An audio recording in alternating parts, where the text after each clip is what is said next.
Comment gagner toujours plus grâce à l'investissement immobilier? Surtout, comment optimiser votre fiscalité pour pouvoir réinvestir vos gains, pouvoir faire grossir votre patrimoine et pouvoir enchaîner les investissements. C'est ce que nous allons voir dans cette nouvelle vidéo. Après, le gros avantage que vous allez avoir quand vous achetez en nom propre, c'est la possibilité et vous paierez des impôts sur cette partie-là. L'inconvénient de ce statut, inconvénient entre guillemets, c'est le fait. Bienvenue, j'espère que vous êtes en forme. Ça va être riche en contenu cette vidéo. Si vous voulez investir dans l'immobilier, vous ne devez pas mépriser la fiscalité. C'est un élément hyper important. On va voir tout de suite pourquoi la fiscalité est cruciale. L'impact déjà de l'imposition sur votre rentabilité nette. Quel est l'impact de l'imposition? Tout simplement, si vous ne maîtrisez pas la fiscalité, vous allez vous retrouver à payer plus d'impôts. Du coup, ça va avoir un effet néfaste sur votre rentabilité, sur votre gain, donc sur ce qui va vous rester dans votre poche, et ça vous freinera pour investir de nouveau. Donc, c'est important de comprendre la fiscalité, de maîtriser cet élément-là pour pouvoir réinvestir toujours plus.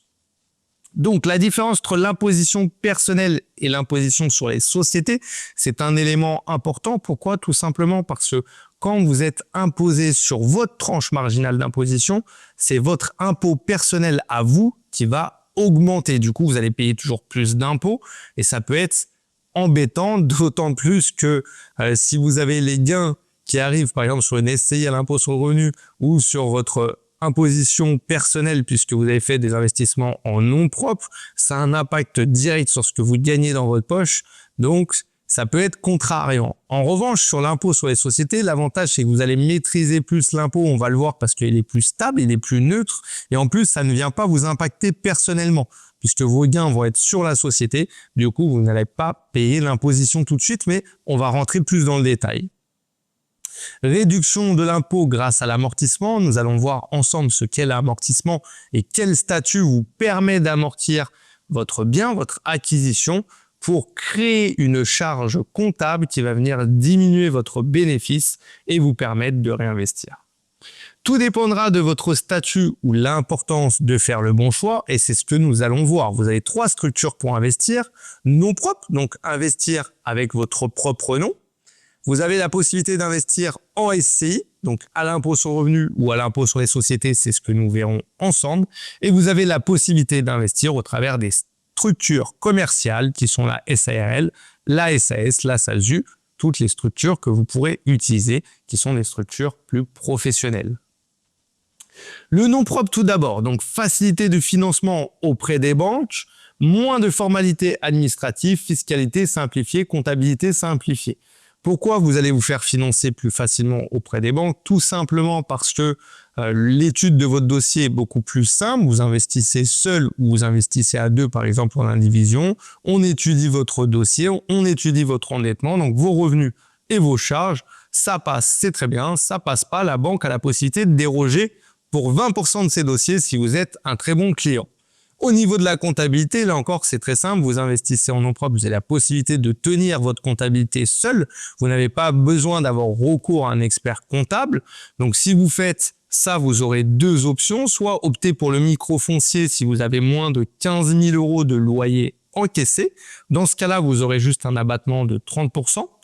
Si jamais vous optez pour le régime du réel, c'est-à-dire que vous déduirez la totalité de vos charges de l'ensemble de vos loyers, donc tout ce qui est intérêt d'emprunt, tout ce qui est assurance emprunteur, tout ce qui est frais d'expert comptable, charges de copro, tout ce qui est taxes foncières, l'ensemble des charges pourront être déduites de vos revenus. Les travaux, il faudra juste faire attention, l'intégralité des travaux ne peut pas être déduite dans le cas surtout de travaux de construction, de reconstruction ou de démolition. Maintenant, si vous investissez en SCI, il y a une séparation du patrimoine personnel et celui de la structure dans le cadre d'une SCI à l'impôt sur les sociétés. Donc, vous allez décorréler votre imposition personnelle de l'imposition de la société. Ça, c'est le gros avantage, c'est ce que je vous disais tout à l'heure. Du coup, vous n'allez plus être impacté personnellement par le bénéfice que la SCI va engendrer. L'optimisation fiscale, donc vous l'aurez compris, est possible grâce à l'impôt sur les sociétés et la facilité dans la transmission et l'association possible. Encore une fois, on va rentrer vraiment en détail dans cette vidéo. Vous allez voir l'intégralité des éléments dont vous avez besoin. La société commerciale, donc SRL SAS, donc la plus grande capacité d'emprunt non soumis aux règles d'endettement, encore une fois. Là, c'est le gros avantage, c'est que vous allez pouvoir contourner les règles du HCSF, du Haut Conseil de stabilité financière, et emprunter malgré le fait que vous êtes au-delà des 35%. Donc, c'est un gros avantage.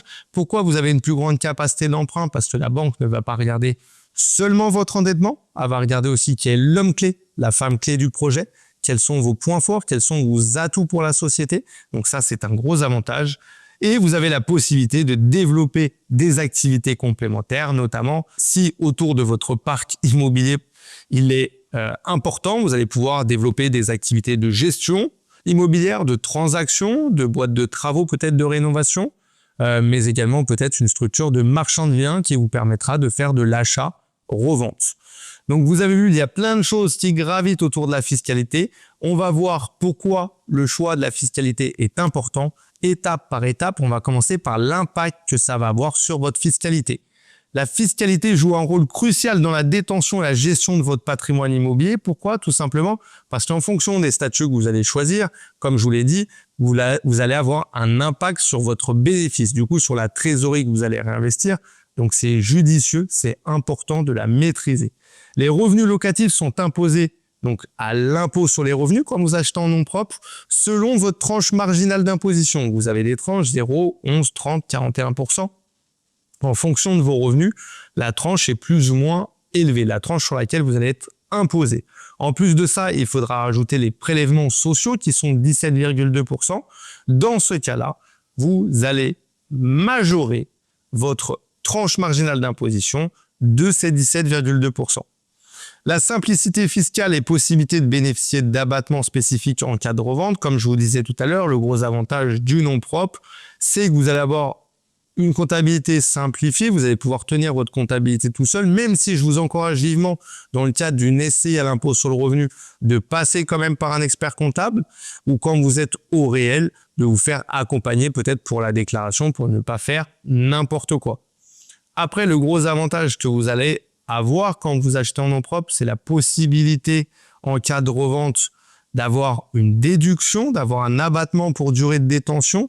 Donc en fonction de la durée que vous allez conserver le bien, vous payerez plus ou moins d'impôts sur la plus-value. Vous avez des cas d'exonération, notamment dans le cadre de la vente de la résidence principale. Et sur de l'investissement locatif, au bout de 30 ans, vous ne payerez plus d'imposition. La progressivité de l'impôt sur le revenu peut rendre l'imposition lourde pour des revenus élevés. Bien entendu que quand vous allez cumuler les investissements, votre bénéfice va venir se rajouter à vos revenus. Donc, vous allez avoir un impact néfaste, encore une fois, sur votre avis d'imposition, puisque vous allez payer plus d'impôts à titre perso. Maintenant, quand vous faites du LMNP, c'est toujours du nom propre, c'est loueur meublé non professionnel. Les revenus locatifs sont imposés dans la catégorie des bénéfices industriels et commerciaux, des BIC. Vous avez la possibilité d'amortir le bien et le mobilier, ce qui va réduire l'imposition de vos revenus locatifs. L'amortissement, pour vous expliquer ce que c'est une charge comptable, comme je vous disais tout à l'heure. Le comptable va partir du principe où vous avez votre prix d'acquisition. Sur ce prix d'acquisition, il retiendra un pourcentage qui correspond au bâti. Admettons qu'il retienne 80% du bien qui correspond au bâti. Vous achetez un bien 100 000 euros, il prendra 80 000 euros. Sur ces 80 000 euros, il partira du principe qu'ils vont perdre de la valeur, que le bien va perdre de la valeur, et du coup qu'on l'amortira sur 30 ans. C'est-à-dire que sur 30 ans, ces 80 000 euros seront une charge. Donc il fera 80 000 divisé par 30. Le résultat vous donnera le montant que vous pourrez déduire tous les ans de vos revenus locatifs. Donc c'est une charge comptable. Bien sûr, cette charge n'existe pas puisque c'est un amortissement fictif. On part du principe où le bien perd de la valeur alors qu'en réalité, il en gagne probablement tous les ans, ou en tout cas sur des durées assez longues. C'est peu probable que vous perdiez de l'argent avec l'investissement immobilier si c'est bien fait, si vous avez fait une bonne acquisition, bien entendu. Complexité plus accrue en cas de location à la nuit par rapport, bien entendu, encore une fois, à la gestion, par rapport à la conciergerie, par rapport aujourd'hui à la fiscalité qui est beaucoup moins avantageuse quand on fait de la location courte durée que sur de la location longue durée à l'année. Donc, vous allez avoir des éléments à prendre en compte quand vous voulez multiplier les acquisitions, surtout dans le cadre de la location courte durée. Pour ce qui est de la SCI à l'IR, à l'impôt sur le revenu maintenant, les associés sont imposés directement en fonction de leur quote-part, c'est-à-dire que la quote-part que vous allez avoir sur votre projet, admettons que vous avez 30% sur la SCI, que vous détenez 30%, que la SCI fait 10 000 € de bénéfices, vous payerez une imposition que sur 3 000 € parce que vous détenez 30% de la société. Ces 3 000 € sur lesquels vous payerez de l'impôt viendront se rajouter à votre tranche marginale d'imposition et vous payerez des impôts sur cette partie-là. Ça permet de bénéficier des abattements en fonction, encore une fois, de la durée de détention, puisque c'est de l'investissement en nom propre, et ça peut être moins avantageux pour des revenus locatifs importants, en raison, encore une fois, de la progressivité de l'impôt sur le revenu et du coup de l'augmentation de votre impôt par rapport à votre tranche marginale d'imposition. C'est toujours la même chose, que vous soyez en SCI à l'impôt sur le revenu ou en nom propre. La différence en SCI à l'impôt sur le revenu, c'est que vous paierez sur la quote-part que vous possédez. Maintenant, en SCI à l'impôt sur les sociétés, les bénéfices sont imposés à l'impôt sur les sociétés avec un taux d'imposition fixe, possibilité de déduire certaines charges, donc encore une fois l'amortissement, les intérêts d'emprunt, et de réinvestir les bénéfices. L'avantage, c'est qu'il n'y a pas, il y a beaucoup moins d'impôts à payer quand vous êtes sur des tranches d'imposition élevées à titre perso. Il faudra peut-être penser à opter pour la SCI, donc à l'impôt sur les sociétés, parce que celle-ci a une imposition beaucoup moins importante et plus stable que l'impôt sur les particuliers. Donc l'impôt sur les sociétés aujourd'hui est à 15% jusqu'à 42 500 € de bénéfices. Au-delà, il est à 25%. Donc vous voyez, pour quelqu'un qui serait même à une tranche à 11%, plus les prélèvements sociaux à 17,2%, on arrive à 28,2%. Donc vous êtes au-delà des 15% et vous êtes même au-delà des 25% pour les bénéfices supérieurs à 42 500. Donc vous voyez bien que l'imposition est plus favorable. Par contre, l'inconvénient, c'est que l'argent n'est pas dans votre poche. C'est-à-dire que l'argent doit rester sur la société. S'il le sort et qu'il va dans votre poche, vous devrez vous acquitter de la flat tax, donc de 30% d'imposition supplémentaire sur les revenus que vous allez sortir en dividende. C'est là le petit inconvénient. Vous allez me dire, mais quel est l'intérêt du coup de faire de l'impôt sur les sociétés? L'intérêt, c'est si vous souhaitez réinvestir les montants que vous gagnez. Du coup, vous aurez la possibilité de faire grossir votre patrimoine. Pour les sociétés commerciales, l'impact est identique à la SCI, à l'impôt sur les sociétés. 15% jusqu'à 42 500 de bénéfices, 25% au-delà. Accès à des régimes spéciaux, des régimes spécifiques, notamment pour la holding. En tout cas, la possibilité de faire une holding. Attention ici, ce n'est pas le sujet de la vidéo, mais faites attention de ne pas partir sur des montages trop complexes. Ça risquerait de vous empêcher d'investir. Pourquoi? Parce que n'oubliez jamais que sans financement, pas d'investissement. Si votre montage est trop complexe, que le banquier ne le comprend pas, vous pouvez vous retrouver bloqué. L'inconvénient de ce statut, inconvénient entre guillemets, c'est le fait de devoir tenir une comptabilité, en tout cas de passer par un expert comptable pour gérer votre comptabilité.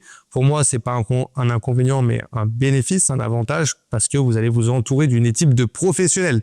Du coup, vous serez beaucoup plus accompagné pour vos déclarations, pour la gestion de votre société. En tout cas, si vous avez choisi une bonne personne, un bon expert comptable qui fera partie de votre réseau et qui pourra vous permettre de vous donner des conseils judicieux pour ne pas faire d'erreurs. Donc pour moi, c'est un gros bénéfice. Nous allons voir maintenant l'accès au financement, parce que oui, la fiscalité a un impact sur votre financement. Les banquiers sont les maîtres du financement, fournissant les ressources nécessaires pour que les projets prennent vie. Marc Carnet. Donc, l'accès au financement est crucial pour le développement et la valorisation de votre patrimoine. Comme je vous le disais, sans financement, pas d'investissement, mais je vais vous le répéter régulièrement. D'ailleurs, si vous avez des projets que vous ne savez pas quel statut fiscal choisir ou que vous ne savez pas comment vous faire financer, comment investir, n'hésitez pas à cliquer sur le lien juste en dessous pour prendre un rendez-vous avec un membre de mon équipe ou moi-même. Nous vous aiderons, nous vous accompagnerons et nous verrons comment nous pouvons vous aider sur vos prochains investissements. Donc, servez-vous au maximum de l'effet de levier du crédit bancaire. C'est le fait, bien entendu, de se faire prêter de l'argent que vous ne possédez pas. Quand la banque vous prête de l'argent, au début, vous n'êtes pas censé avoir cette somme d'argent. En tout cas, vous n'êtes pas obligé de l'avoir. C'est-à-dire que si on vous fait un crédit de 200 000 euros, la banque, sauf dans le cas d'un nantissement, vous demandera pas d'avoir ces fonds, c'est-à-dire que vous empruntez 200 000 euros, ce que va vous demander la banque, c'est un apport qui va être plus ou moins conséquent, de 0 à 20% du montant emprunté. Donc, grâce à l'effet de levier, grâce à la possibilité de faire un crédit, vous allez vous constituer un patrimoine puisque c'est le locataire qui va rembourser ce crédit. Donc, c'est le gros avantage. En nom propre, la capacité d'endettement donc peut être restreinte avec les 35% d'endettement et les 25 ans maximum pour faire un emprunt, mais la banque a la possibilité, heureusement, de déroger à ces règles-là pour 25% de leur dossier. Ça veut dire que pour 25% de leur dossier, la banque aura la possibilité de dépasser les 35% d'endettement et de dépasser les 25 ans de durée de crédit. Pour qui elle va le faire? Elle va le faire principalement pour ses bons clients, même ses très bons clients. Donc, vous avez tout intérêt à faire partie de cela. Plus simple et plus rapide à mettre en place pour les banquiers. Pourquoi? Parce que faire un financement, comme je vous le disais en introduction, en nom propre, ça demande pas d'études spécifiques, juste une étude de votre situation personnelle, donc de vos revenus et de vos charges. Ça va beaucoup plus vite pour le montage pour la banque. Donc du coup, vous aurez une réponse beaucoup plus rapidement. Mais il faut faire attention à une chose, il vaut mieux quand même être financé et que ça traîne un peu, plutôt que de ne pas être financé, mais que vous ayez la réponse rapidement. En LMNP maintenant, les revenus locatifs issus d'un bien meublé donc peuvent faciliter l'accès au crédit. Pourquoi? Parce que généralement, vous avez plus de revenus. Maintenant, ça peut être un frein également parce que certaines banques ne prendront pas en considération les loyers que vous percevez issus de la location courte durée. Donc, faites très attention à ça. L'autre avantage, c'est que vous aurez la possibilité d'amortir votre mobilier. Donc, ça peut accroître votre rentabilité dans votre projet si vous savez bien le présenter à la banque. La SCI, à l'impôt sur le revenu, maintenant, la capacité d'endettement est similaire en nom propre. C'est toujours 35% d'endettement, sauf pour certaines banques qui pourront dire « vous êtes considéré comme un professionnel de l'investissement immobilier. Du coup, nous avons la possibilité de vous suivre même au-delà des 35% car vous ne faites plus partie des contraintes du Haut Conseil de stabilité financière qui nous réglemente avec nos 35%. Donc ça, c'est le gros avantage. Accès illimité au financement pour moi. Pourquoi? Parce que autant d'associés vous allez avoir, autant de financement vous pourrez faire. Vous allez vous servir de la capacité d'emprunt de votre associé, de la possibilité que lui soit plus finançable que vous, qu'il soit plus bankable. Donc, vous allez vous associer avec une personne qui sera finançable. Vous, même si vous ne l'êtes pas, si vous jouez sur la répartition des parts, par exemple, que vous prenez 20% de parts, vous pourrez voir que vous allez avoir la possibilité de vous faire financer parce que la banque ne retiendra pas ni vos revenus, ni vos charges, uniquement celle de votre associé qui est ultra finançable. Donc, c'est un gros avantage. La présence de plusieurs personnes dans la SCI, par contre, peut prolonger malheureusement l'étude de votre dossier. Plus vous allez être nombreux dans la SCI, plus la banque mettra du temps pour analyser votre dossier et du coup, plus vous devrez attendre. La SCI à l'IS, donc l'imposition à l'IS peut faciliter l'accès au financement car vous êtes perçu comme un professionnel, c'est ce que je vous disais juste avant.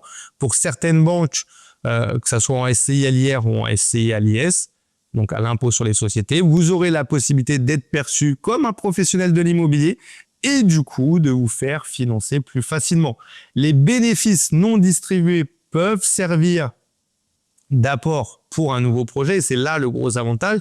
C'est comme vous maîtrisez beaucoup plus votre investissement, comme vous maîtrisez plus le gain que vous allez avoir et qu'il va vous rester plus de bénéfices, ce bénéfice-là pourra vous servir d'apport pour de nouveaux projets.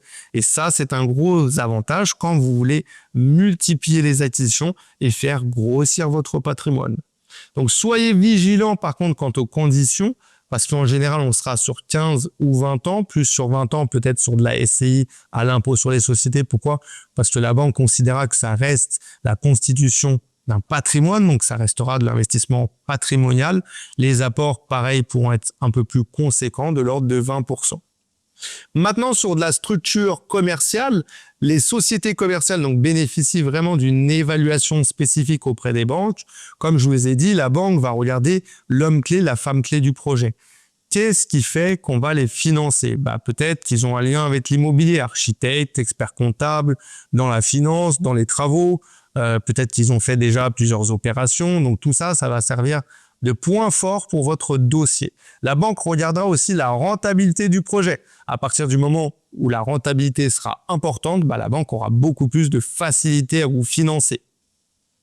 Faites attention par contre aux conditions d'emprunt. L'inconvénient ici, c'est que là, la banque financera bien souvent par des prêts professionnels votre acquisition. Du coup, vous serez sur 15 à 20 ans et plus 20-25 ans et qu'on vous demandera entre 20 et 30% d'apport. Donc, les apports sont également plus conséquents. Du coup, vous avez plus de trésorerie à mettre. Le dossier est préparé par un conseiller professionnel, ce qui permet une maîtrise plus approfondie et ce qui facilite l'examen de votre dossier parce qu'ils ont l'habitude de monter ce genre de dossier. Ils ont l'habitude de financer au travers des crédits pro. Donc, vous allez devenir un véritable professionnel de l'immobilier et vous passerez du coup par un conseiller qui est dédié. Comme je vous l'ai dit, n'oubliez pas une chose, sans financement, pas d'investissement. Comment concilier du coup fiscalité et financement?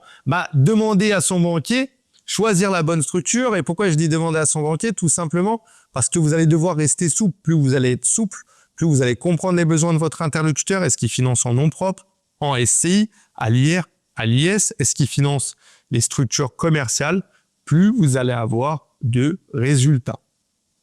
Avoir des objectifs clairs aussi pour savoir où est-ce que vous voulez aller. Vous l'aurez compris, si vous souhaitez vous servir du cash, du bénéfice que vous avez dès à présent, vous allez utiliser plus l'option pour l'impôt sur le revenu, que ça soit en nom propre ou en SCI. Comme ça, une fois que vous aurez payé votre impôt, vous pourrez jouir de votre argent, vous pourrez profiter de votre argent.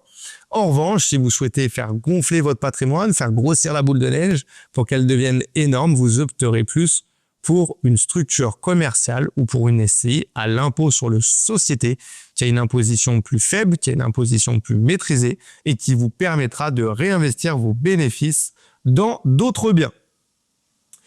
Faire appel à des professionnels, s'entourer encore une fois de gens compétents pour pouvoir vous accompagner.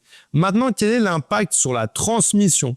La transmission de votre patrimoine immobilier est une étape cruciale qui nécessite bien entendu une planification minutieuse. Je vous conseille d'ailleurs de vous faire accompagner là encore par un professionnel, que ce soit un notaire, un expert comptable, un fiscaliste.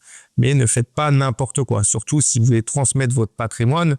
Le but, c'est bien entendu, encore une fois et toujours, d'optimiser votre imposition et que le principal associé de la SCI, ça ne soit pas les impôts, mais bien vos enfants. Donc faites attention à ça. J'ai fait une petite aparté. Sachez que vous avez la possibilité de faire un don donc tous les 15 ans de 100 000 € à vos enfants et vous avez la possibilité aussi de faire un don manuel, je crois que j'ai dit, c'est tous les 15 ans, donc un don manuel de 31 865 € par enfant provenant des parents, des grands-parents ou des arrière-grands-parents. L'assurance vie, pour moi, c'est également un moyen de pouvoir transmettre son patrimoine puisque vous avez la possibilité pour tous les versements faits avant 70 ans dans la limite de 152 500 € de pouvoir ne pas avoir d'impôt à vous acquitter.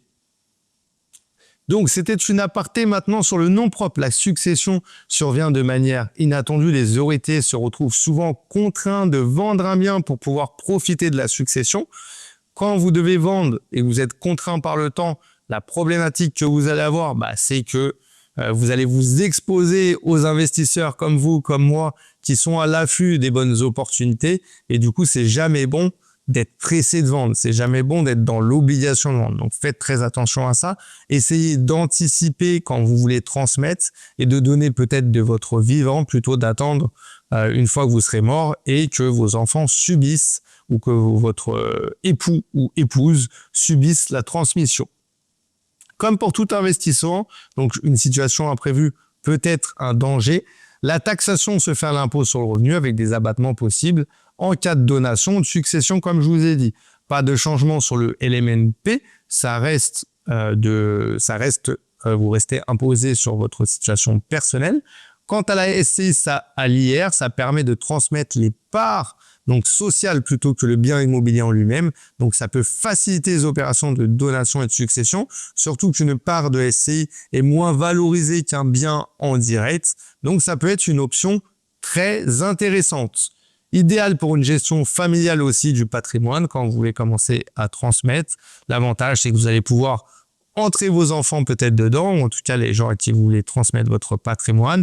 Du coup, commencer à leur expliquer comment ça fonctionne, les initier à l'investissement immobilier de façon à qu'ils ne soient pas dépourvus le jour où ils ont tout, le jour où ils héritent.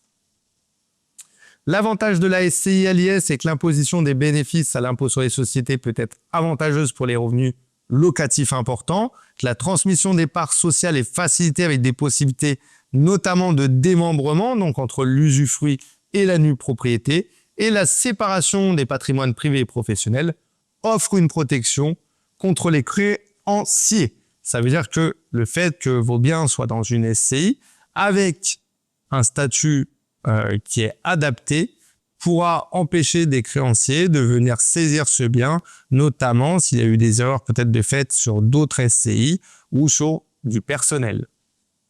Donc faites attention à ça. Focus sur la SCI plus le démembrement. Donc le démembrement avec la transmission de la nue propriété à vos enfants tout en conservant l'usufruit, c'est-à-dire la possibilité de jouir de votre bien, de percevoir les loyers, de pouvoir occuper votre bien, peut être un atout majeur. Ainsi, vous pouvez continuer à profiter de votre propriété tout en transmettant à votre descendance. L'un des principaux avantages, sans entrer dans le détail aujourd'hui, est que le montant de la donation est fixé au moment du démembrement. Vous allez me dire, qu'est-ce que ça signifie? Ça signifie tout simplement que si vous venez de faire l'emprunt, vous venez d'acheter le bien, vous faites l'emprunt. À ce moment-là, si vous faites le démembrement tout de suite, le démembrement, donc l'imposition que vous allez payer, va être calculé sur la valeur nette du bien. Puisque votre bien a une valeur et que vous venez de l'acheter à crédit, la valeur nette du bien est proche de 0 en fonction du financement que vous venez d'obtenir. Donc, vous aurez l'opportunité de transmettre votre patrimoine en optimisant à fond la donation. En fonction de votre âge, bien sûr, vous payerez plus ou moins sur le démembrement. N'oubliez pas de définir des statuts qui vous protègent et qui prennent en compte le fait que vos enfants, par exemple, peuvent être mineurs aujourd'hui, ils seront majeurs à un moment donné et ne puissent pas vous mettre dehors et récupérer les biens. Donc ça, c'est pour ça que je vous dis, entourez-vous d'une équipe, entourez-vous de professionnels qui pourront vous accompagner, notamment un notaire, un expert comptable ou un fiscaliste, c'est ultra important. La transmission des parts ou actions peut être plus complexe en raison des obligations légales et fiscales quand vous avez une société commerciale. La possibilité d'optimiser la fiscalité grâce à des régimes spécifiques, encore une fois, notamment avec l'intégration fiscale, mais on ne va pas rentrer dans le détail aujourd'hui. Adapter une gestion professionnelle du patrimoine immobilier avec des objectifs de rentabilité et de développement. J'espère que c'est clair. Encore une fois, si vous avez des questions, n'hésitez pas à les mettre en commentaire dans cette vidéo. Je me ferai un grand plaisir d'y répondre. Dernière partie, la gestion du patrimoine. La gestion est simple et directe et pas tenue de comptabilité, notamment si vous êtes au régime du microfoncier. C'est très simple, vous avez juste à rentrer les loyers que vous encaissez et les impôts font un abattement de 30% sur ces revenus. Et ensuite, vous payerez sur votre tranche marginale d'imposition. Essayez toujours d'avoir un compte bancaire dédié à chaque investissement de façon à séparer, que ce soit plus facile si un jour vous devez tenir une comptabilité parce que vous êtes passé au régime du réel.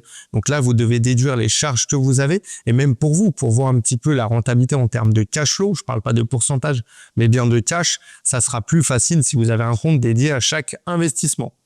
Totale liberté de gestion sans contrainte liée à des statuts ou des associés. LMNP, gestion simplifiée par rapport à une société, mais avec des obligations comptables qui existent même si elles sont réduites, création d'un numéro de SIRET dans le cadre de ce statut pour exercer et possibilité d'amortir le bien et le mobilier, c'est bien là le gros avantage. Sur de la SCI à l'IR, la gestion est généralement plus simple avec des obligations comptables et fiscales réduites par rapport à une société commerciale ou à une SCI à l'impôt sur les sociétés. Donc encore une fois, c'est simplifié. Maintenant, je vous conseille quand même et je vous recommande de passer par un expert comptable. Les honoraires de l'expert comptable pourront être déduits de vos loyers et vous vous ferez accompagner pour être sûr de ne pas faire n'importe quoi. C'est aussi un gain de temps. Quand vous investissez dans l'immobilier, consacrez-vous à ce qui rapporte de l'argent. C'est quoi ce qui rapporte de l'argent? Faire une bonne acquisition et faire un bon crédit. Ça permet une gestion flexible entre associés, facilitant les décisions communes. Les associés sont imposés directement, comme je vous disais tout à l'heure, sur leur quote-part en fonction du pourcentage que vous détenez dans la SCI. La SCI, à l'impôt sur les sociétés maintenant, a une imposition à l'IS, peut être intéressante pour des revenus locatifs importants, avec la possibilité de déduire vos charges. Surtout, elle vous permet de dissocier vos revenus locatifs de votre imposition personnelle. C'est adapté à une gestion plus professionnelle avec des objectifs de rentabilité et de développement et faciliter le réinvestissement des bénéfices dans le patrimoine immobilier. Comme tout à l'heure, on l'a vu, le gros avantage de ce statut, c'est que vous allez avoir moins d'impôts. Du coup, vous pourrez réinvestir le bénéfice dans de nouveaux biens. Focus sur la SCI, beaucoup de gens se demandent est-ce qu'il faut détenir une SCI ou plutôt un bien par SCI ou avoir plusieurs biens dans une même SCI. Ça dépendra de votre bénéfice principalement. Pourquoi? Admettons que vous ayez plusieurs SCI, surtout dans le cadre de l'impôt sur les sociétés, que vous ayez plusieurs biens. Si chaque bien dégage beaucoup de bénéfices, vous avez tout intérêt à avoir un bien par SCI. Pourquoi? Parce que rappelez-vous, jusqu'à 42 500, vous payez 15% d'impôt. Au-delà, vous allez payer 25%. Donc, vous avez tout intérêt à rester en dessous ce seuil des 42 500. Alors que si vous avez plusieurs biens et qu'ils dégagent tous du bénéfice que vous les mettez dans une même SCI, vous allez dépasser le seuil des 42 500 et vous aurez une imposition qui sera plus importante. L'autre avantage aussi, parce que ce n'est pas que fiscal d'avoir plusieurs SCI, c'est que vous aurez peut-être des SCI avec différents associés. Du coup, c'est beaucoup plus facile d'avoir une SCI par bien si les associés sont différents. Si vous voulez mettre des statuts différents avec des contraintes différentes au sein de la SCI ou surtout des protections différentes, vaut mieux peut-être avoir plusieurs SCI par bien. Maintenant, pour une facilité de gestion, notamment si un bien dégage beaucoup de bénéfices et que l'autre dégage un déficit, donc un peu une moins-value, vous avez tout intérêt à les mettre dans la même SCI pour gommer votre imposition. La société commerciale, maintenant, la gestion est souvent plus complexe en raison des obligations légales et comptables. Adapter à une gestion axée sur la rentabilité et le développement du patrimoine. Facilité d'accès à des financements externes pour développer votre patrimoine. Encore une fois, vous aurez tout intérêt à passer par une société si vous souhaitez vous professionnaliser et accumuler les biens. Attention à ces contraintes-là. Vous serez obligé dans ce cas-là d'être accompagné par des professionnels, donc notamment un expert comptable, et vous devrez vous entourer pour vous professionnaliser et monter en compétences. C'est ultra important. Donc vous l'aurez compris, le choix du statut et la décision que vous allez faire, donc sur la fiscalité, va varier en fonction de vos objectifs personnels, mais aussi en fonction de votre situation perso. Ça veut dire que tout le monde ne pourra pas faire la même chose. Ça reste de la théorie. Pour que ça devienne de la pratique, il faudra l'adapter à votre situation, à vous et à vos objectifs. Donc l'importance de la stratégie fiscale, pour résumer, c'est que la fiscalité est cruciale pour l'impact de l'imposition sur votre rentabilité nette. La différence entre l'imposition perso et la société et l'impôt sur les sociétés, vous l'aurez compris, c'est le fait de ne pas impacter votre situation personnelle. Réduction de l'imposition, notamment grâce à l'amortissement en LMNP, en leur meublé non professionnel. En nom propre, l'avantage, c'est la disponibilité immédiate de vos revenus. Dès que vous êtes acquitté de l'impôt sur les revenus, vous pouvez profiter de votre argent et en faire ce que vous voulez. L'inconvénient, c'est que ça va directement sur votre tranche marginale d'imposition. Du coup, ça augmente votre impôt personnel. Le choix de la structure juridique, donc société, SCI, SAS, SRL. L'avantage, c'est que le taux réduit à l'imposition sur les sociétés, comme on l'a vu, 15% jusqu'à 42 500 et 25% au-delà. L'inconvénient, c'est que les fonds, si vous voulez les sortir pour vous, en plus de cette imposition, seront taxés avec la flat tax. Vous l'avez vu, comment augmenter vos revenus locatifs? Location nue versus location meublée. Location meublée, les loyers plus élevés, avantages fiscaux. Location à l'année, version courte durée. Courte durée, revenus supérieurs, mais plus de gestion. Colocation co-living, loyer optimisé avec répartition des coûts. Ça peut être quelque chose de judicieux. Générer du déficit foncier en nom propre quand votre résultat comptable est déficitaire. L'avantage, c'est que ça va avoir un impact sur votre imposition, mais cette fois-ci, il sera avantageux puisque ça va gommer une partie de vos autres revenus. Donc, dès l'instant que vous allez dégager un déficit sur vos investissements, donc que d'un point de vue comptable, vous perdez de l'argent, et je dis bien comptable parce qu'il faudra différencier d'un point de vue comptable et d'un point de vue personnel, d'un point de vue réel. Donc, si vous dégagez quelque chose de déficitaire comptablement, vous pourrez le déduire de vos autres revenus. Donc, c'est le gros avantage non propre ou SCI à l'IR, générer du déficit foncier, possibilité d'avoir un résultat comptable négatif comme on vient de l'avoir, peut réduire les autres revenus, inconvénient, imposition personnelle plus élevée quand le résultat devient positif. Un avantage fiscal, le statut LMNP. Pourquoi opter pour le LMNP? Amortissement du bien et des charges, réduction de l'imposition, plus-value du particulier avec abattement progressif, ça c'était avant.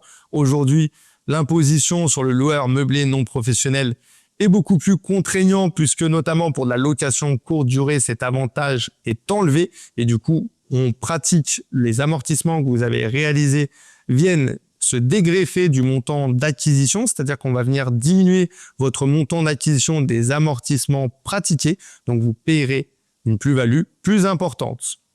Stratégie équilibrée entre rentabilité et fiscalité. Fiscalité plus stable, donc en SCI à l'IS, comme vous l'avez compris, avec un taux d'imposition plus avantageux. Pour moi, le secret de la réussite, c'est rentabilité, financement, fiscalité. Sans financement, pas d'investissement.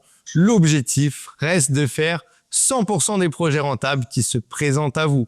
Donc, ne négligez pas la partie financement. Vous pouvez avoir le meilleur vaisseau fiscal du monde, mais si jamais vous n'obtenez pas le financement, vous ne pourrez pas investir dans l'immobilier ou vous serez limité à hauteur de vos fonds propres. Donc, n'oubliez pas, le plus important reste de se faire financer. Restez souple au niveau du choix fiscal et à l'écoute des besoins de votre banquier pour savoir ce qu'il finance. J'espère que cette vidéo vous a plu, c'était ultra dense et complet. N'hésitez pas à me mettre en commentaire si vous avez des questions, je me ferai un plaisir d'y répondre. Likez, commentez, partagez, abonnez-vous, ça nous donne de la force et ça nous aide. Allez, à très vite dans une nouvelle vidéo.